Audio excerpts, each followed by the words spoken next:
mais Macky Sall moom xanaa ñaan na yàlla bu paree ci nguur il est encore jeune prétend occuper des postes de responsabilité sur l'international mais tey jii deram lan la tekkeeti ci àddina lan la tekkeeti ci àddina fan la mën a taxaw di woote jàmm wala ñu yóbbu ko comme médiateur muy wax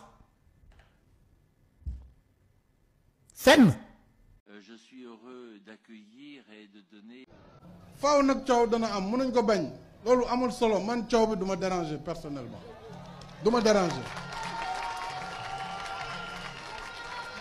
li may déranger kay mooy yaakaar bi ma amal réew mi ak yéene bi ma ko amal ñu dem ba cappaandaw ga te du ma am bilan bi ma bëgg man waaye ay waxu kese yoo xam ne amul bopp amul genn boo koy xool sax doo xam lu mu lay nuru doo ko mën qualifier kon dama ni li ñu def fii cuune du ko def cuune du ko def Sénégal bi ma koy jël le 2 avril 2012 croissance économique bi mu ngi toll woon ci 1,7% kenn du ko weddi ñu ngi départ ak moins 200 milliards ci keesu état bi yoo xam ne engagé nañ ko te amuñ xaalisam ñuy liggéey di góorgóorlu ndax toog nañ fi weer bu ñu fayul ab salaire ndax wàññiwuñu dund gi ndax wàññiwuñu impôt liggéeykat yi ndax amélioré wuñu le cadre le bien-être des populations de ce pays ndax koom-koomu réew mi tolluwul tey ci 3e économie africaine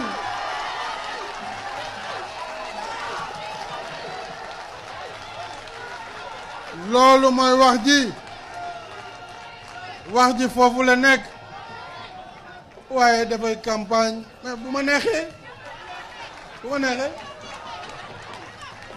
président de la république fu ko neex doxantu ma neex dem li bon kay mooy ma dem ñu may yuuxoo dama ne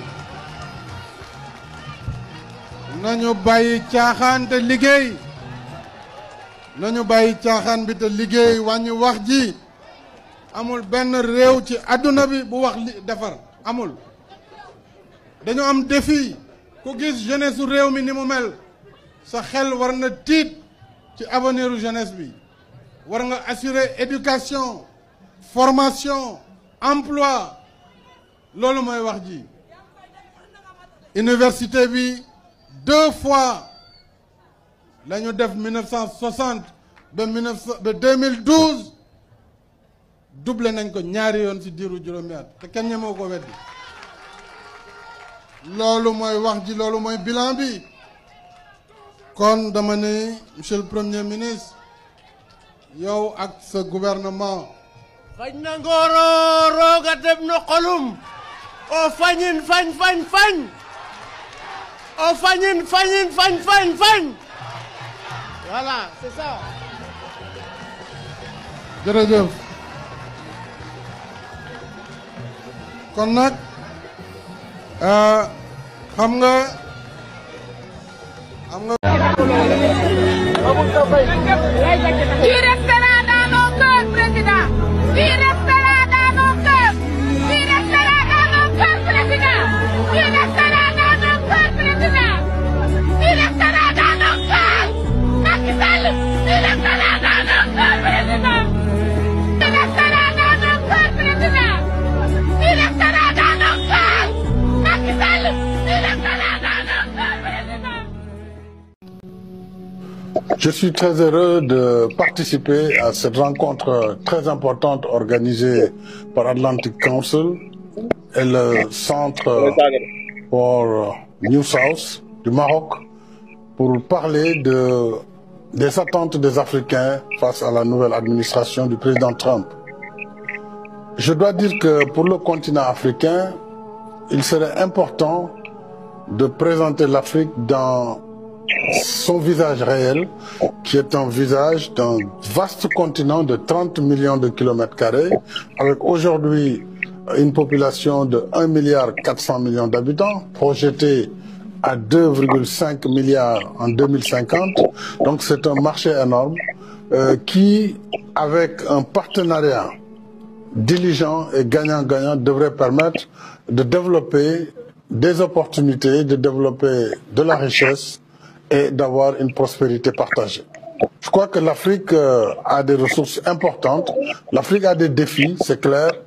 Les défis, c'est le terrorisme, c'est l'insécurité, il y a des problèmes de gouvernance. Mais si l'on considère les avantages que l'Afrique, dont l'Afrique recèle, les ressources minérales les plus importantes, les terres rares, que ce soit les minéraux critiques, que ce soit tous les minéraux dont on a besoin pour assurer une transition énergétique, se retrouvent dans le continent. Mais nous avons besoin d'un cadre rénové qui permettra une valorisation aussi sur place, un investissement, une valeur ajoutée et des emplois. Donc c'est vraiment une opportunité et je pense que l'Amérique pourrait, dans cette nouvelle perspective, travailler avec les Africains. Et surtout, regardons le global picture, c'est-à-dire l'Afrique d'ici 20 ans, d'ici 25 ans. Ça va être nécessairement un grand partenaire et pour cela, l'Afrique peut gagner, mais l'Amérique également peut gagner. L'Afrique n'est plus dans une perspective de tendre la main. On n'est plus dans une logique d'aide publique au développement, puisque l'aide ne peut pas apporter les réponses attendues par les Africains. Parce que d'abord, l'Afrique est trop grande pour dépendre de l'aide. Sa population est trop grande et très jeune pour dépendre de l'aide. Il faut des mécanismes, il faut développer le marché des capitaux sur le continent et il faut développer des joint ventures. Et je crois que ce sera gagnant-gagnant. Voilà le message d'espoir que moi j'aimerais donner à l'endroit de la nouvelle administration Trump et le message aussi que les Africains attendent de cette administration. Okay, with these wise words from President Sall, maybe a roadmap, I'm happy to give the mic to Ottavia. President Macky Sall. Dans un monde de guerre et de tensions multiples, la problématique de la sécurité et de la sûreté fait assurément partie de l'enjeu sécuritaire global. Les routes maritimes continuent d'être exposées à de graves menaces. Conflits armés, piraterie, trafic illicite de tout genre, rivalité géostratégique et j'en passe. Et nous le vivons présentement.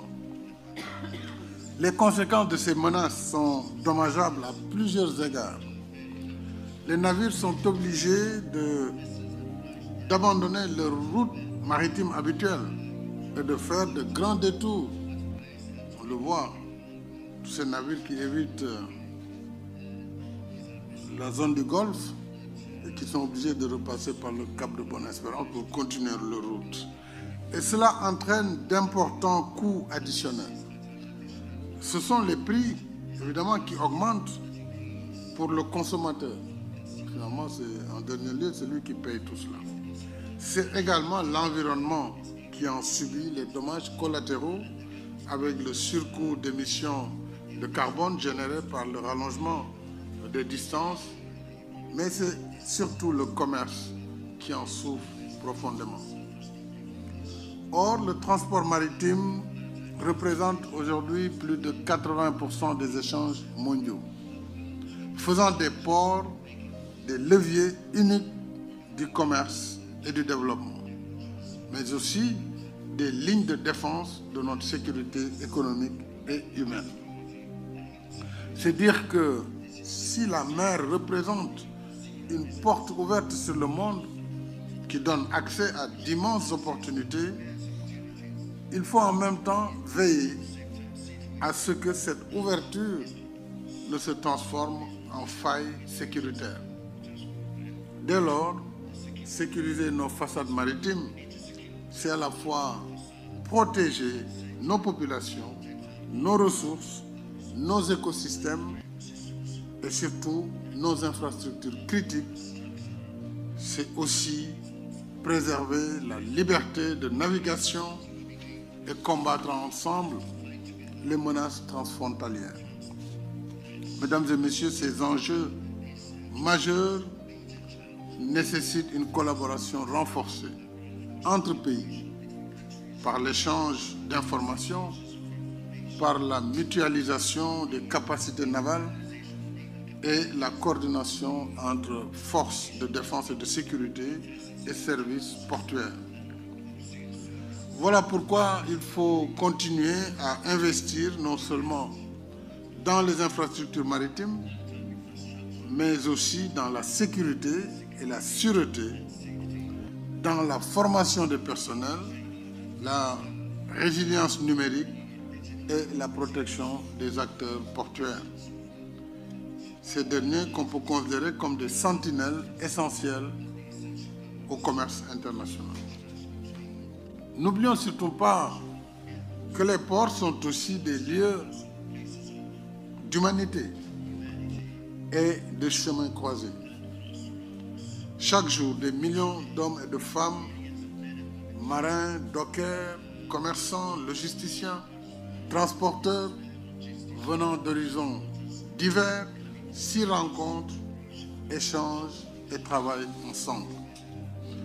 En effet, dans le tumulte des chargements et des déchargements, dans les démarches et les formalités à accomplir, dans l'activité des chantiers navals, si indispensable à la navigation maritime, il y a une part irréductible d'humanité qui donne vie, rythme et âme au port.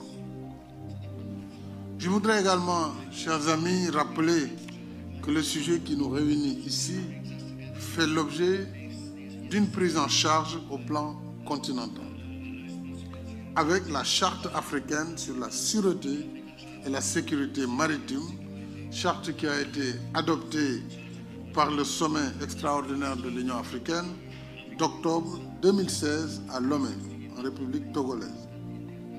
Cet instrument juridique majeur et régional consacre l'engagement des pays africains à faire de leurs zones maritimes des espaces de paix, de sécurité et de développement durable. Cette charte africaine sur la sûreté et la sécurité maritime vise particulièrement à promouvoir la lutte contre la piraterie, la pêche illégale, les trafics illicites et la pollution, par une coopération renforcée en matière de partage d'informations, de respect du droit international et d'intégration des enjeux maritimes dans les politiques globales de sécurité et de développement. Je pense qu'un pays comme le Maroc, connu pour son leadership dans ces domaines, pourrait certainement aider à mieux vulgariser cette charte africaine en rapport avec la Commission de l'Union africaine. En outre, je souhaite attirer l'attention de notre forum sur l'importance de prendre pleinement en compte la situation des pays sans littoral. Je salue les pays sahéliens ici présents. Les pays sans littoral, conformément aux dispositions pertinentes de la Convention des Nations Unies sur le droit de la mer, appelée à juste titre la Constitution des mers, en raison de sa vocation universelle. Cette vocation universelle qui a tendance à faire des espaces maritimes des lieux de coopération dans un esprit de bon voisinage qui consacre le droit légitime de ces pays à un accès libre et sécurisé à la mer. La Convention de Montego Bay nous rappelle en effet que la mer n'est pas seulement une affaire de pays côtiers. La mer est aussi celle des pays enclavés, dont l'accès aux corridors maritimes est une nécessité vitale d'inclusion, d'échanges commerciaux et de développement économique. Mesdames et messieurs, distingués participants, en matière de commerce pour le développement, c'est certainement par la mer que l'Afrique comptera de façon plus importante dans les échanges mondiaux. Et c'est par des ports modernes qui répondent pleinement aux impératifs de sécurité et de sûreté, que nous réussirons à faire de nos pays des maillons indispensables de la chaîne logistique maritime mondiale. Je reste persuadé que par vos expertises combinées, vous apporterez une contribution significative à cette ambition légitime.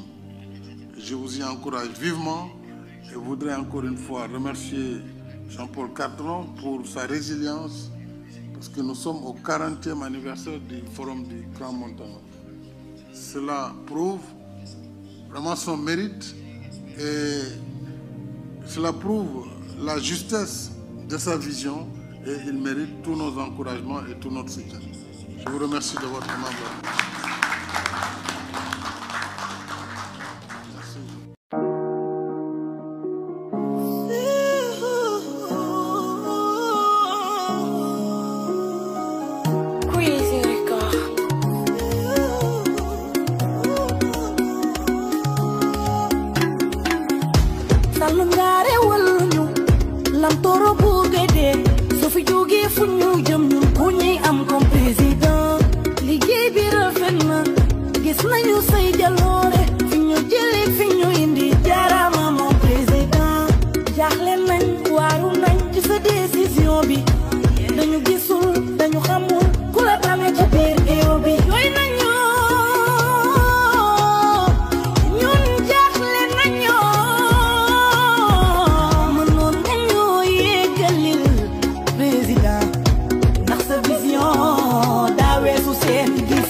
Mention spéciale pour le président Macky Sall. Nous nous téléphonons presque toutes les 2 semaines. Toutes les 2 semaines, le président Macky Sall et moi, on se parle au téléphone. Il reste mon neveu, mon ami. La confiance qui a toujours existé entre nous vivra tout le reste de notre vie, respectivement, lui et moi. Cette confiance-là et cette amitié que j'ai pour le président Macky Sall, jamais, j'ai dit, jamais, encore une fois, jamais, cette amitié ne disparaîtra. Dites-lui que je n'oublierai jamais qu'il m'a choisi parmi 18 millions de Sénégalais et m'a proposé aux députés pour diriger l'Assemblée nationale pendant 10 années. Jamais nous n'avons eu la moindre contradiction, lui et moi, pas une fois en 10 années. Il a respecté l'Assemblée nationale l'a respecté. Macky, le réalisateur, je te demande de compléter ce documentaire avec moi-même et mon ami, mon neveu, mon confident, le président Macky Sall.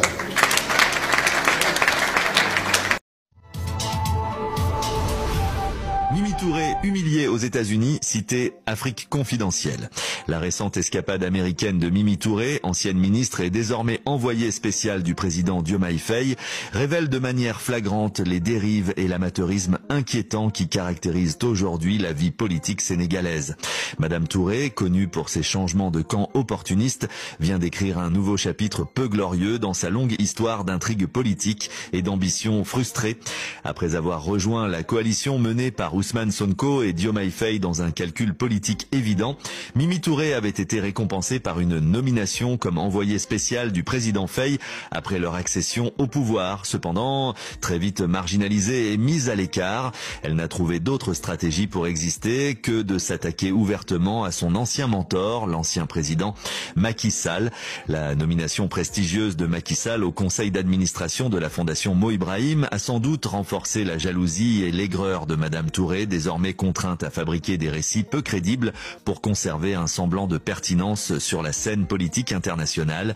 Prétendant posséder des accès privilégiés au sein des grandes institutions mondiales, elle a persuadé le président Faye et son premier ministre Sonko de l'envoyer en mission à Washington et à l'ONU pour prétendument contrer une soi-disant campagne de dénigrement international orchestrée par Macky Sall. La réalité brutale ne s'est pas fait attendre. Personne à Washington ou à New York n'a daigné accorder d'attention réception à Mimi Touré. Ni le département d'État ni l'ONU, encore moins les cercles influents de l'administration Trump, n'ont accepté de rencontrer cette représentante autoproclamée du Sénégal. Sa méprise a été pathétique et humiliante à plusieurs niveaux. Non seulement Macky Sall conserve une crédibilité intacte et solidement ancrée dans les milieux diplomatiques américains, mais surtout, les nouvelles autorités sénégalaises ont tristement révélé au monde entier leur amateurisme politique grotesque, leur absence abyssale de lucidité géopolitique et leur entêtement à promouvoir des idées woke totalement déconnectées des réalités diplomatiques américaines actuelles, ridiculisant davantage le Sénégal aux yeux de Washington.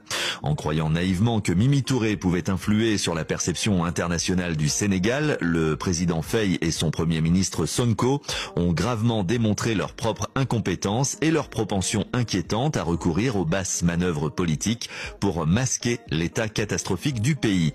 Le Sénégal traverse aujourd'hui une crise économique aiguë avec une gouvernance hésitante et erratique qui ne fait qu'empirer la situation quotidienne des Sénégalais en confiant une mission aussi délicate à une intrigante notoire incapable de dépasser ses ressentiments personnels et dépourvue de toute crédibilité diplomatique.